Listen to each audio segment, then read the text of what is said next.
Mirasee. Hi, I'm Cynthia Lamb, and I'm very proud to produce To Lead is Human. If you're a long-term listener of Mirasee FM, you know that every year a member of the podcast production team chooses a favorite episode to re-air during the holiday season.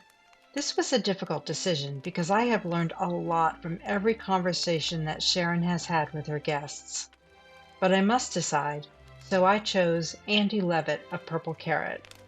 I chose this particular episode because Andy faced a health crisis that made it clear that taking care of himself is a prerequisite to being able to do the things that he values. This message seems particularly apt for this time of the year. I hope you enjoy it.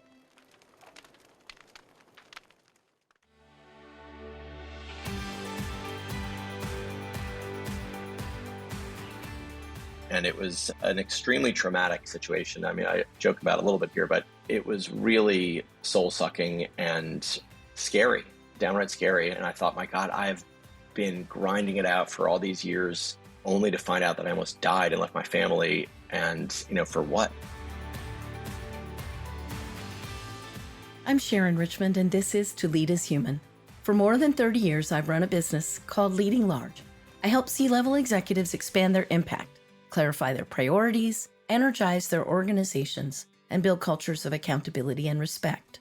In this podcast, we help you envision how to supercharge your leadership by introducing you to executives who lead with intention. These top business leaders exemplify the principles of leading large. They know that as leaders, the positional power they get comes with an equal measure of personal responsibility. These leaders not only deliver stellar value to their customers, clients, and stakeholders, they also prioritize building organizations that provide purpose, meaning, and a healthy environment for their employees. We learn from the challenges and successes they've experienced on their human journey. With me today is Andy Levitt.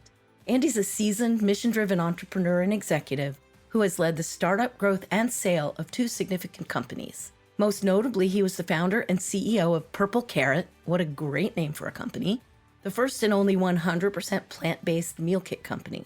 In the span of less than 5 years, Andy scaled Purple Carrot to become an 8-figure nationwide brand with celebrity partners such as Tom Brady and corporate partners such as ConAgra. After selling Purple Carrot in 2019 and then leaving as CEO last year, 2022, Andy has started his newest venture, Brightly, which is a mission at the intersection of climate change and food waste. So we'll definitely get to that later. Andy earned his MBA from the Stern School of Business at New York University, and he lives near Boston. Welcome to the show, Andy. I really appreciate this chance to talk with you about your leadership journey. Hi, Sharon. It's great to be here with you. Thanks for having me on the show. So I guess let's start back before Purple Carrot. I'm curious, what prompted you to go from a decade in corporate leadership to starting your own company, Health Talker? I think that was your first business venture. That's right. I have always had an entrepreneurial spirit since I was a little kid. When I was 11 years old, I tried to write a book about how to solve the Rubik's Cube and, never got the book published, but took a swing there. And then in college had a t-shirt business that I ran for several years. And so I always enjoyed the hustle. And after a good stretch in corporate America and the pharmaceutical world, I had the good fortune of getting laid off in November of 2006. And I made the decision at that point, after reading a great book called Art of the Start by Guy Kawasaki, that it was time to scratch that entrepreneurial itch and go begin a journey that I have stayed on ever since. And Health Talker was the first company that I founded. It was a proper company. And it was a business that focused on a novel approach for pharmaceutical companies to tap into the power of word of mouth and leverage the trust that consumers have with each other to find novel ways to treat chronic health conditions and utilize prescription drugs to treat those conditions. And so it was an exciting space. I learned a lot, and it was a great journey for 5.5 years before I sold that business. Cool. So what do you think you learned at Health Talker? The team ended up growing to about 15 people, and I was the only person that was focused on sales. And that felt like a heavy load to bear between both serving in that capacity as well as serving as leader, CEO of the company as well. So, when I reflect back on those years, I think I could have thought bigger about how to scale the team, how to scale the business. So the point of the business was to help people feel like they were part of something larger than themselves.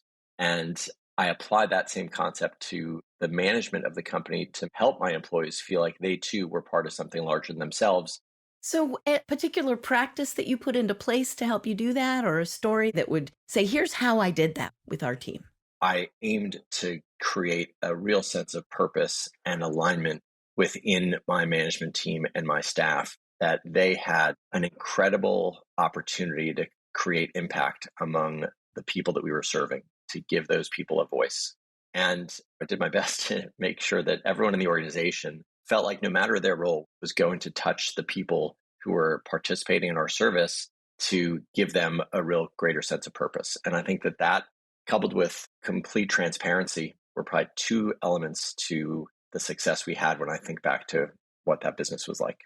A lot of times when people think about total transparency, the question comes up, how much of your financials did you share within the company?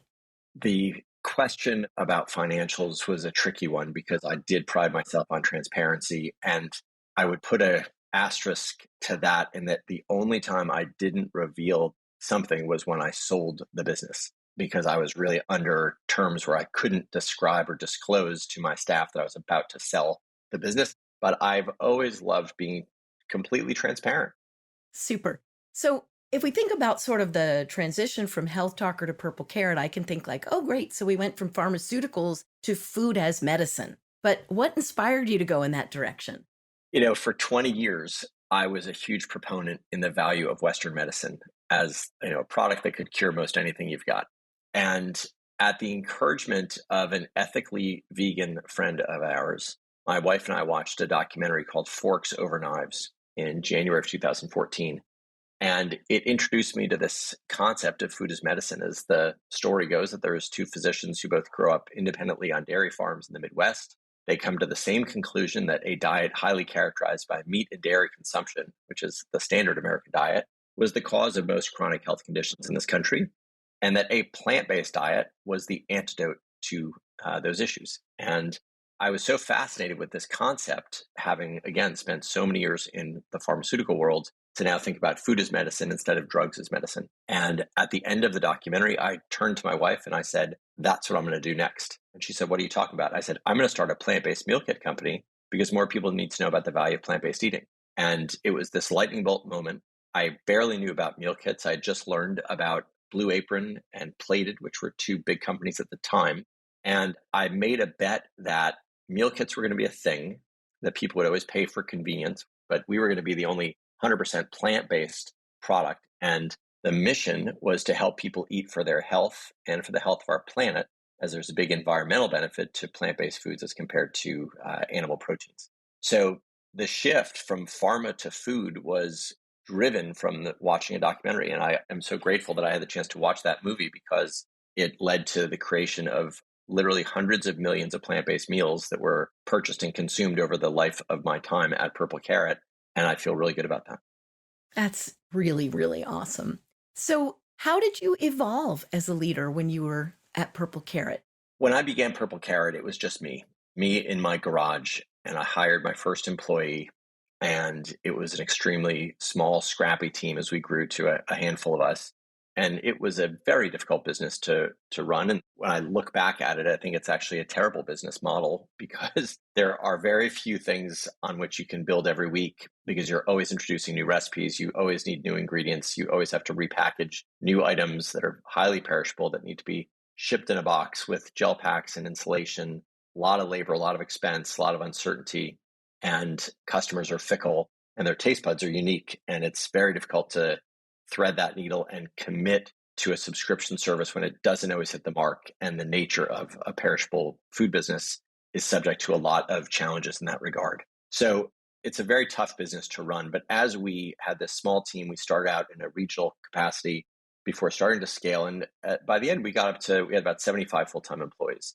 And my nature as an entrepreneur is that I pride myself on being visionary and being able to take risks and think big and think conceptually about what could be and what those possibilities exist. And that's sort of a delusional quality as an entrepreneur that I pride myself on.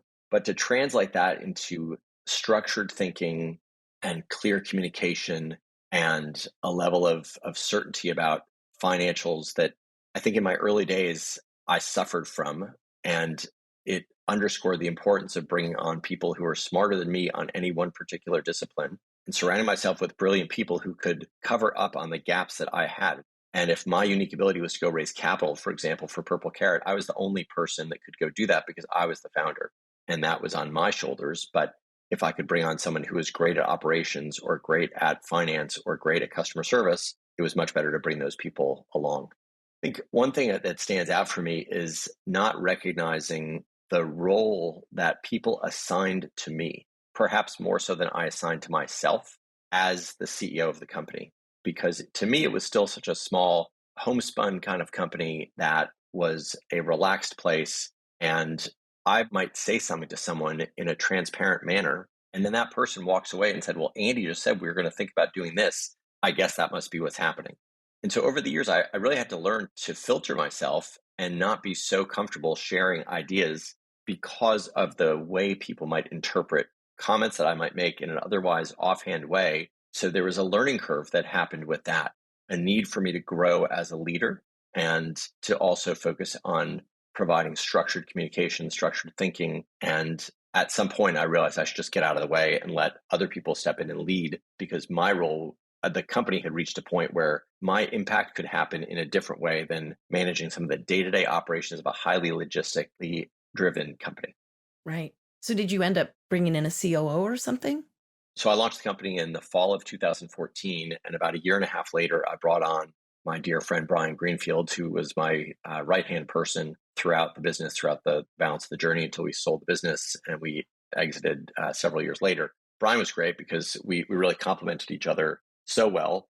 And he was very focused internally, where I was focused a bit more externally. In 7 years of working together daily, never disagreed on anything. We always found a quick alignment. And so I give Brian a ton of credit for the success that Purple Carrot had because it took someone of his intellect and his capabilities that really helped us scale and achieve the growth and the margins.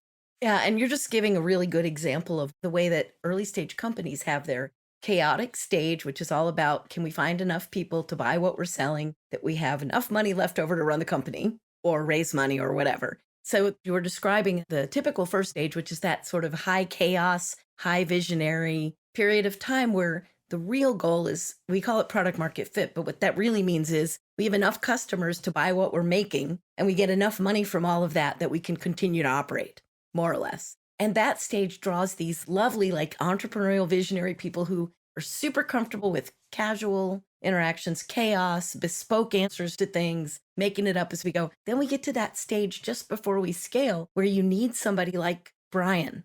Correct.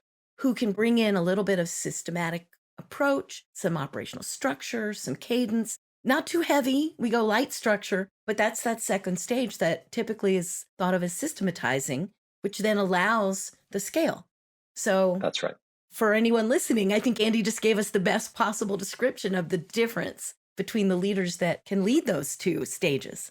Well, thank you. I love building the plane in flight. And it's probably my favorite thing to do, to create something from nothing and just figure it out as it's going. And I think Brian would be the first to admit he's not going to be the visionary person who's going to start the company, but he comes in and plays such a critical role once you've got sort of your training wheels off and you're ready to really elevate. Yeah, it's mission critical. So for those of you listening, it's okay if you're the entrepreneurial type to bring in someone that does a little more structure than you do. It can be helpful. Was there anything surprising that you learned about yourself when you were leading Purple Carrot? What was surprising to me about my journey through Purple Carrot was how passionately I cared about the outcome.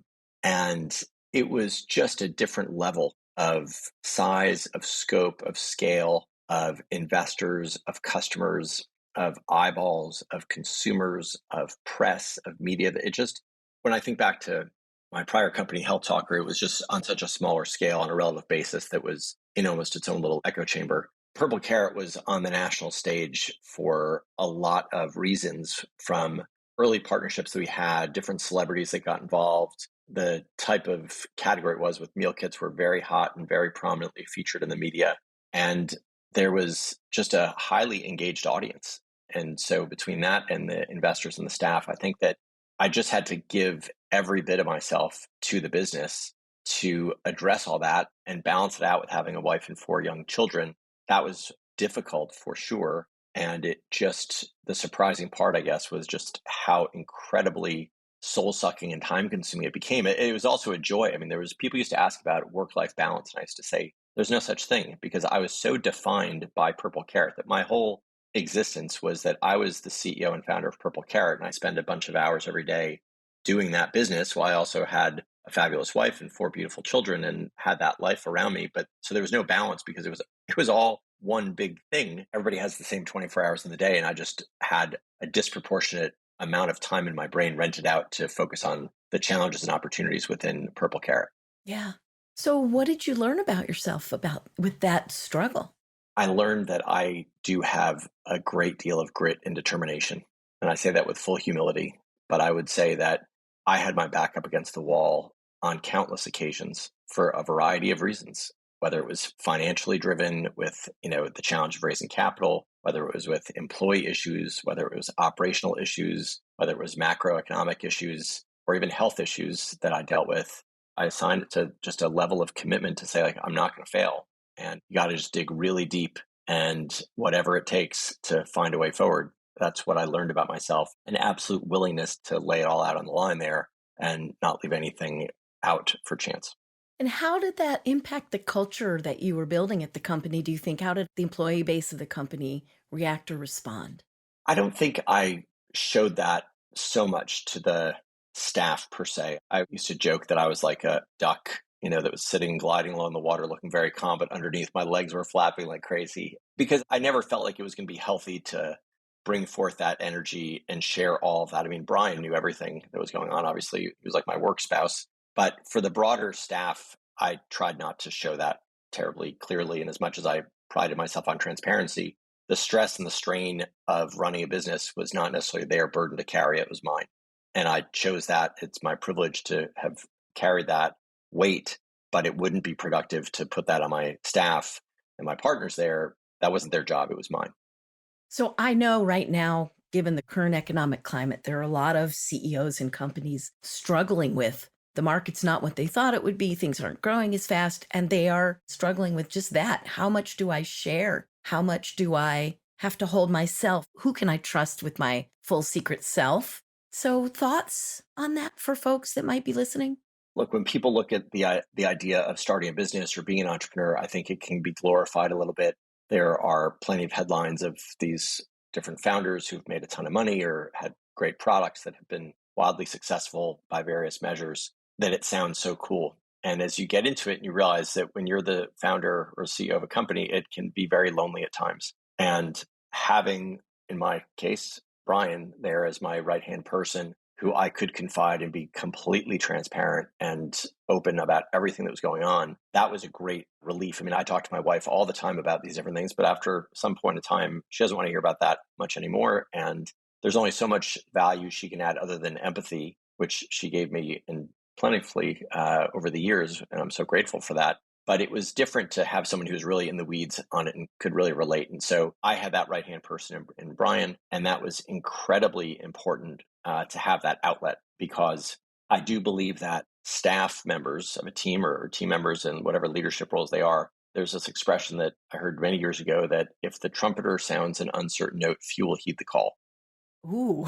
So I'll say it again. If the trumpeter sounds an uncertain note, few will heed the call. And I think that speaks to the importance of leadership, of showing up, even when you might be afraid, even then when you're unsure, to communicate with confidence and clarity, because that's what people need to rally around. And so our focus was, we were running a mission-driven business. I set a North Star that everybody knew why we were doing what we were doing. And it was about creating an environment for people to learn how to eat plant-based foods for their health and the health of our environment, and to eat more plants. And that was our North Star. It was simple and it was focused, and everybody could get their head around that. And if I would then revealed worries about X, Y, or Z, that was just going to distract them from what they needed to be doing in that moment. And so there's a burden and an opportunity to be a founder, to be an entrepreneur, and it's not for everybody. And for better or worse, it's what I've chosen and what I feel most fueled by. And I'm grateful when people want to join onto my vision of what I think is possible to really bend reality to the way I want it to be, which is oftentimes what it takes as an entrepreneur. Yeah, that's great. So now you've got a new organization you've started called Brightly. And why don't you tell us a little bit about that? Thank you. I'm really excited about Brightly. This is my third company, and it's the one that I think has the potential to be the most impactful in its own right. Brightly is a mission driven organization that works with food rescue organizations to help monetize all of the food that they go out and rescue every week.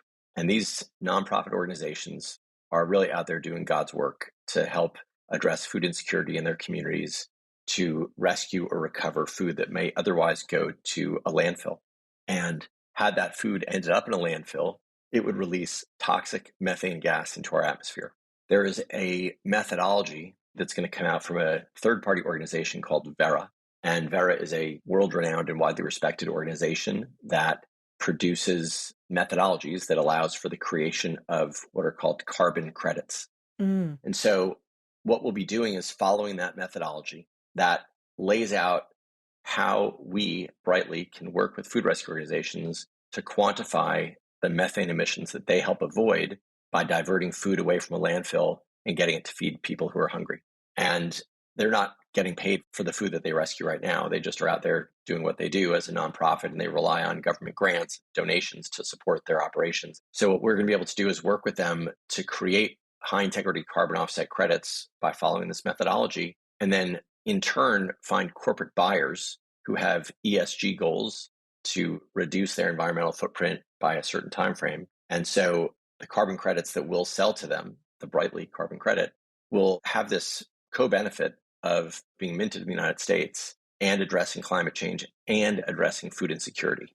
Because when we take the revenue from the sale of those offsets, we're going to give a majority of that revenue back to the food rescue organization, which allows them to rescue even more food and feed even more people.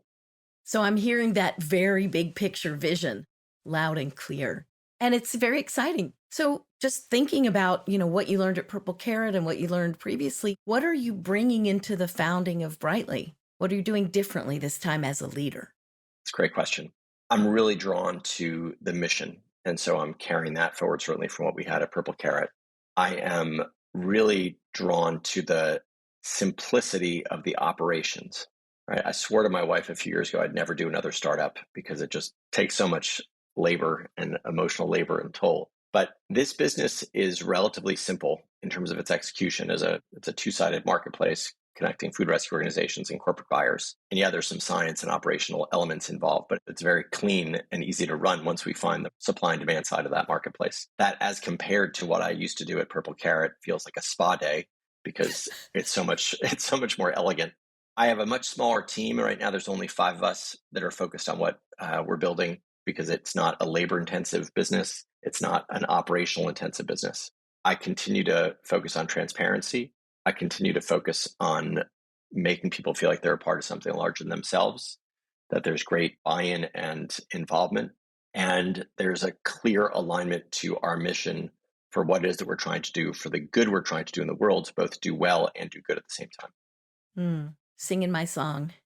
So anything else, any challenges you foresee that might require you to tackle some new skill set? What's the next level of your executive journey, do you think? We've got a long way to go with Brightly, and we're really at the top of the first inning, probably, is you might say in baseball language, as we're just getting started. But for me, I hope to continue to inspire my colleagues to be their best selves, to make an impact with the food rescue organizations who will rely on us to provide this service to them, and to support the organizations who are forward thinking in nature, who are in a voluntary market right now to try to address their own ESG goals. And so I will look back on this with pride and success if I'm able to make those things happen. That leads to a lot fewer people going hungry every day because the food rescue organizations will be able to do even more work thanks to the revenue we'll be able to share with them. So that really inspires me, makes me feel great. I think it sets a nice tone for my children to look at what I'm doing to give back and to try to help alter the trajectory of the planet that they're going to inherit. And it feels very mission aligned and mission driven. Startups are hard. And so at least if you can do something that feels like it's going to make a difference in the world, it's a lot easier to get up every day and fight the good fight. And I think in a mission-driven organization, of course, that's one of the ways that you keep people inspired and enthusiastic. Are there other seeds that you plant when the company is so small for the culture that you want later? And how do you do that? I think you do that by showing up in the way you want other people to show up. And I pride myself on having an exceptionally strong work ethic. And I'm a big sports fan, and I'd always admire when they would talk about some leader on the team that he might be the first guy in the stadium in the morning and the last guy to leave at night. I sort of think myself a lot of times as that individual because I just care so much about it. And while I don't necessarily want other people to work as hard as I work, I do want people to understand that there's a lot on the line here. This is a business and we have a responsibility to show up and be our best selves. But that you've also got to find some balance and space to be your best self. And that it can't just be constant work. And so creating a level of humanity, creating a level of humility and sharing transparently about the things that are going on and that people understand the various elements of people's lives, that we're not so one-dimensional as a worker, but there's a lot more to all of us than may meet the eye. And eager to facilitate connection among our staff, that we all feel a great sense of kinship and a collaborative spirit as a team, because that's really what holds it together.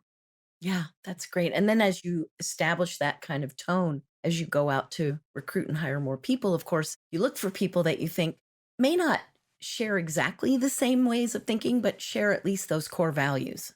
That's right. And as those people, as we hire more people, it's going to be pretty obvious in what the cultural norms are that we've set about making meaning, about doing something with purpose, that it's not just chasing a dollar, but it's really trying to create a difference in the world that we can all be proud of.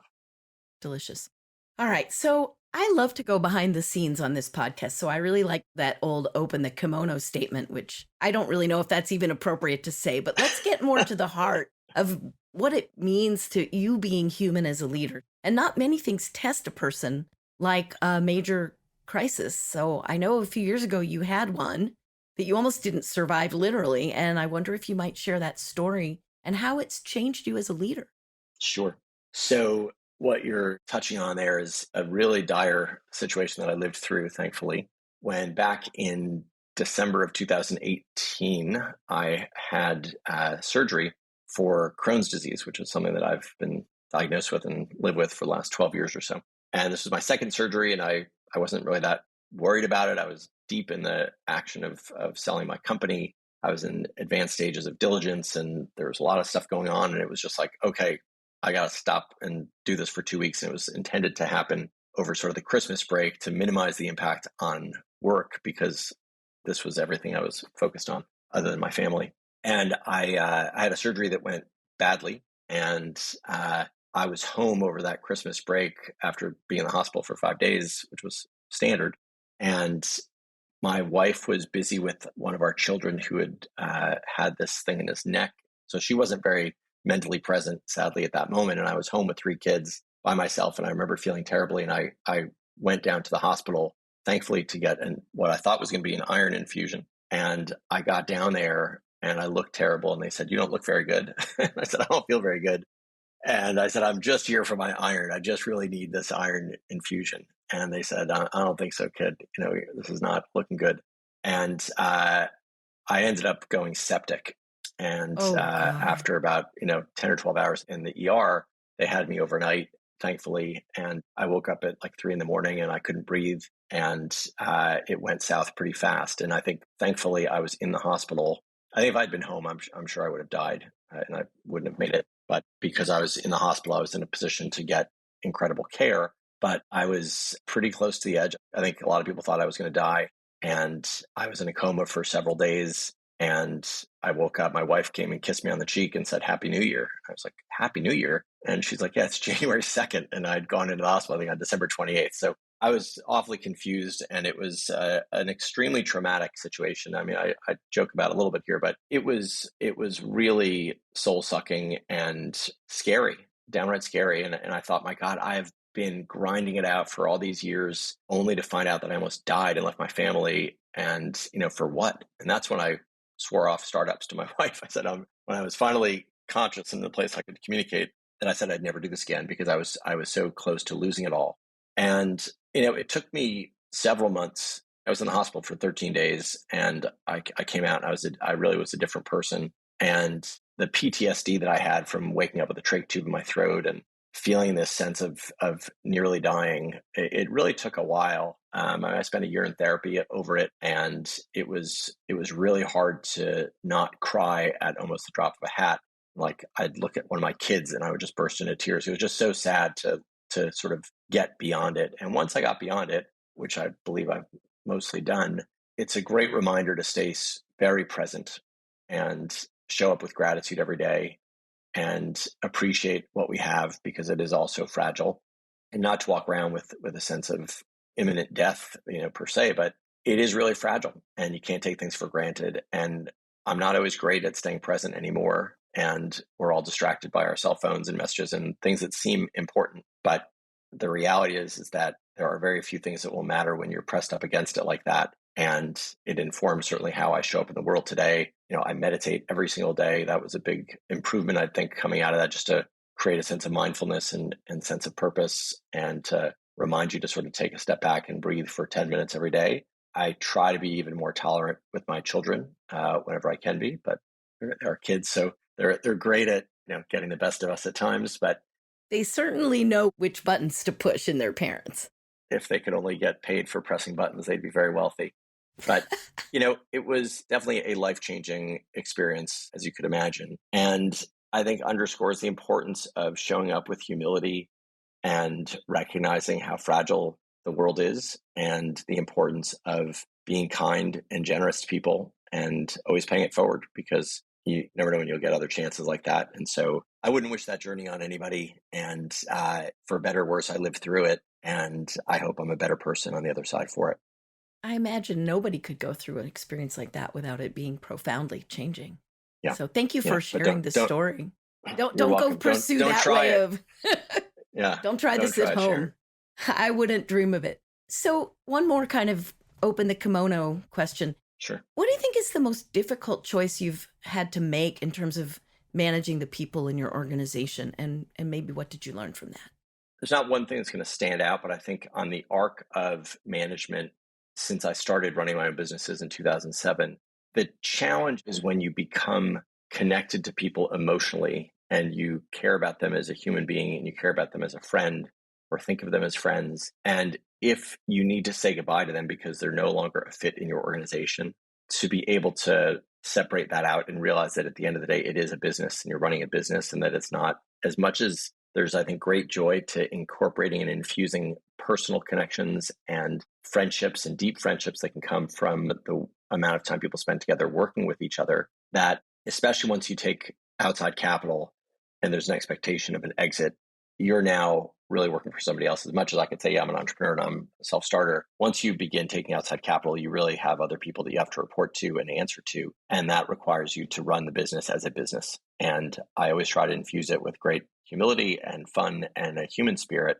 But at the end of the day, I think the hard part is when you become close to people and you have to either say goodbye to them, or if they're not the right fit, that is what it takes sometimes. Yeah, that is challenging. And I know, especially, people talk often about how hard it is to give feedback on how people should improve, especially when they're friendly. They feel like friends. It can feel harder. But hopefully that trust allows the conversations to happen. I think it's also a great reminder to not have, like an annual review. Right? Like, this always seems very odd and archaic to me, to think that you need to wait for either the end of a quarter, end of a year, instead of very active, open communication and dialogue. Then there shouldn't be any surprises. And I do think that early managers or young managers should not hide behind the potential of waiting until some moment to give feedback. But the more open and constructive feedback you can offer, everybody is better for it. Yeah, definitely true. So you kind of did a nice segue to my next question for you, which is, if you could go back to 2007 and talk to yourself, what would you want to tell yourself about what you were about to get into?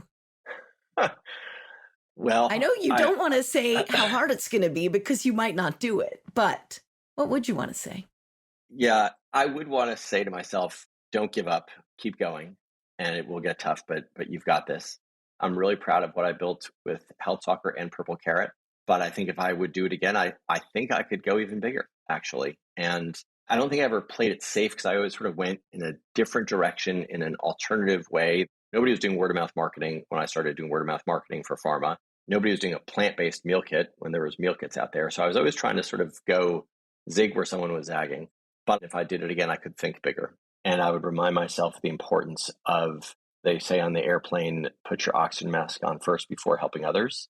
Mm-hmm. I was so worried about my wife and children and all my employees and my investors that they all took priority over me and my own health, which is, partly what led to that near-death experience in a lot of ways, because I'm sure the stress that I was internalizing wasn't helpful to my Crohn's disease, which necessitated the additional surgery. So I think founders, entrepreneurs, it's a big health toll that it can take because you're so committed to the outcome and you feel that pressure, you feel that sense of responsibility to your staff, to your investors, to your family, to yourself, that it's easy to put those things away and say, I'll get to me when I've got the time to get to me. And you just may not have time.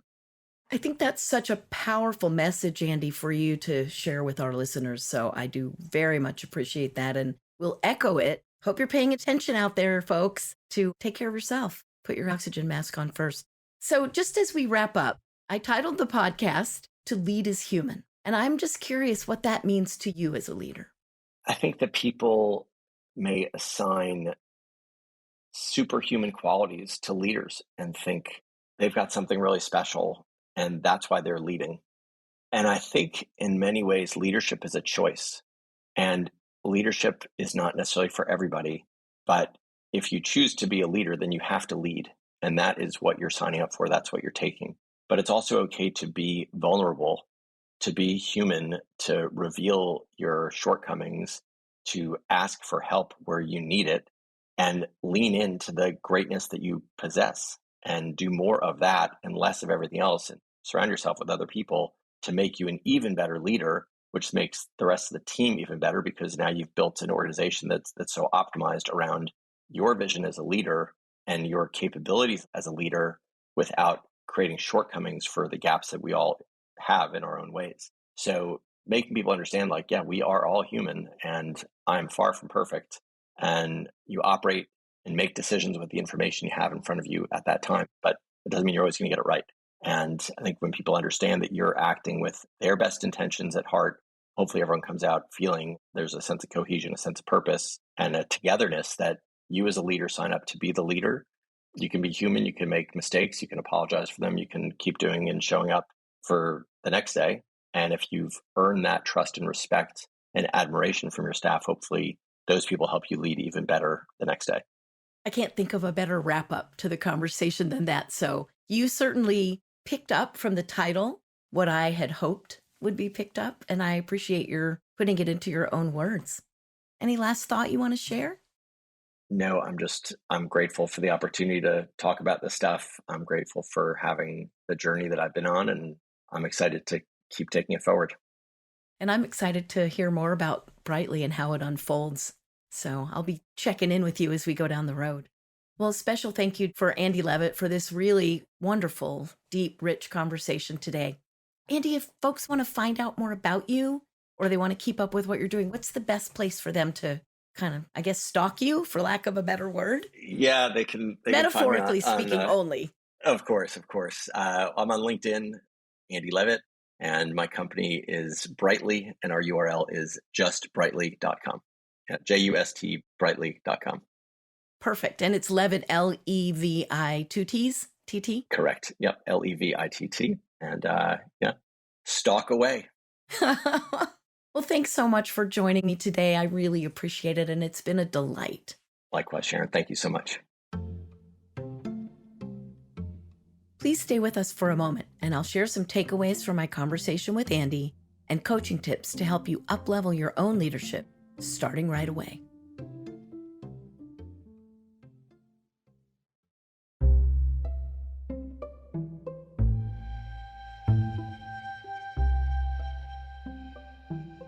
So, listening to Andy reflect on the arc of his leadership journey today, I heard several topics that I'd love for you to think about for your own leadership. The first is, how do you live your values And in specific, Andy talked about his value of transparency.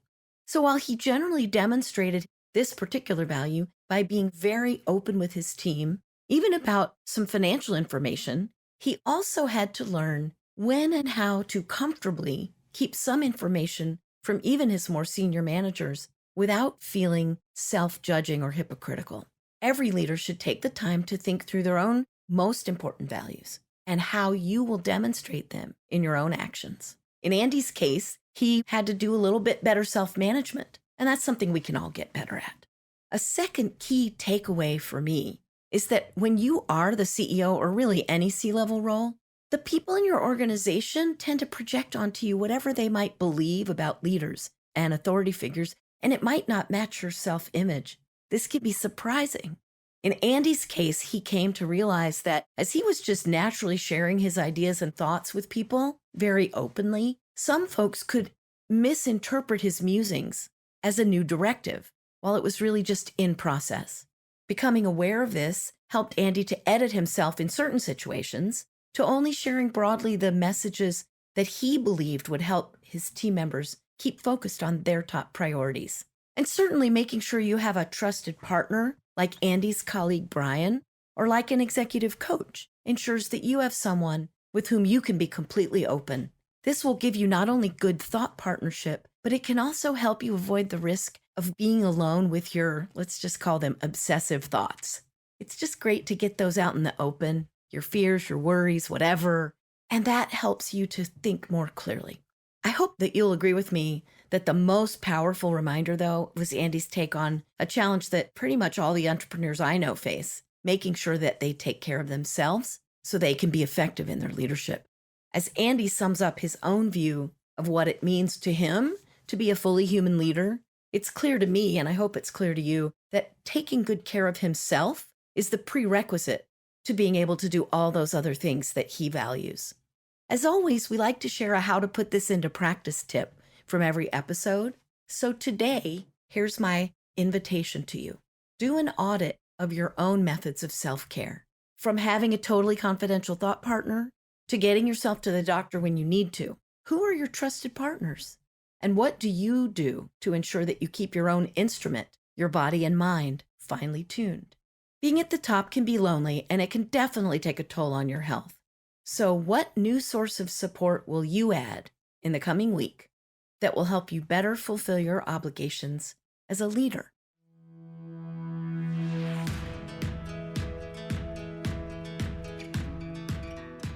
I'm Sharon Richmond, and this has been To Lead is Human.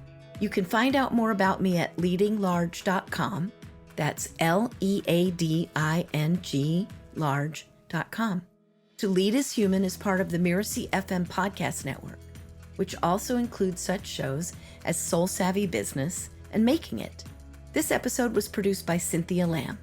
Andrew Chapman assembled the episode. Danny Eni is our executive producer, and post-production is provided by Post Office Sound. So you don't miss upcoming episodes, please follow us on Apple Podcasts, Spotify, or wherever you're listening right now. And if you learned something useful today, take a minute to leave us a starred review and tell your colleagues about us. The more leaders we can reach, the better for all of us. Thank you so much for listening, and I'll see you next time on To Lead is Human.